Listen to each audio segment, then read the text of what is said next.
Technology, as we're learning, is changing the way we travel, especially when it comes to something like a smartphone. But the new high-tech world will probably never smooth out all the travel glitches out there. It can certainly make them a little bit better, though. So let's get a little more help from CBS News travel editor Peter Greenberg and CNET senior editor Natali Conte. Good to have both of you with us this morning. Thanks for having me. Peter, I don't think anybody in the world travels more than you do.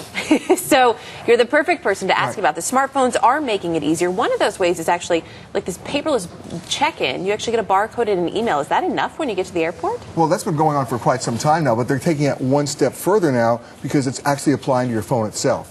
So that a number of airlines, Continental's doing it, Americans kind of rolling it out, are allowing you to actually swipe your phone at the gate, and that becomes your boarding pass. Is there any downside to this other than, you know, forgetting your charger?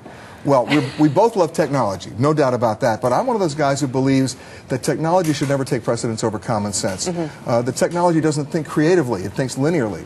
So anytime my only choice is a kiosk, I panic, because I really like talking to a two-word concept we've forgotten in this country. It's called a human being. Person to person, imagine that. Especially if you have a complicated itinerary. I run from kiosks. So you do want to have that available to you, but also you want to have the option to talk Yes. to somebody.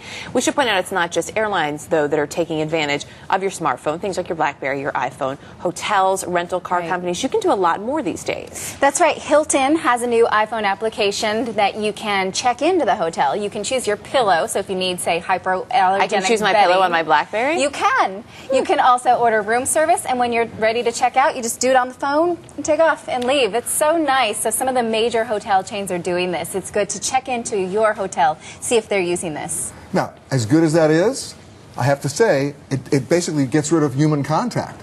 And the problem is, what's the word hospitality without human contact? So it's nice to have the technology, but when it all goes wrong, and it will go wrong, you better have somebody to talk to. But so you want to have that backup. You know, your iPhone gives you better service than the actual. Oh, how about that? The dueling opinions here. You know what you really should do? Use the phone for what it was originally intended to do. Store in that phone all the 800 numbers for the airlines, the frequent flyer numbers, all the things so that when things go wrong, you don't want to stand in line and you don't want to look at that kiosk. It's not going to help you. You want to make sure you have that available. You bet. Right. There are also, you know, we mentioned the iPhone and the dueling. There really is an app for everything these days. And there are a lot of different travel apps that can help you organize all of your information. So it is all in one place, right, Natali? I know you like a couple of these. I like one called TripIt. Yeah. So you sign up, you get an account, and then you send all your email confirmations to TripIt. You just push forward when you get an email confirmation of your flight, of your tickets, of your car rental. TripIt will organize that into a nice itinerary. It will even give you directions from the airport to the hotel to wherever it is you're going. You just get it all laid out for you. It's like your own personal. So this way you're not scrolling through your email.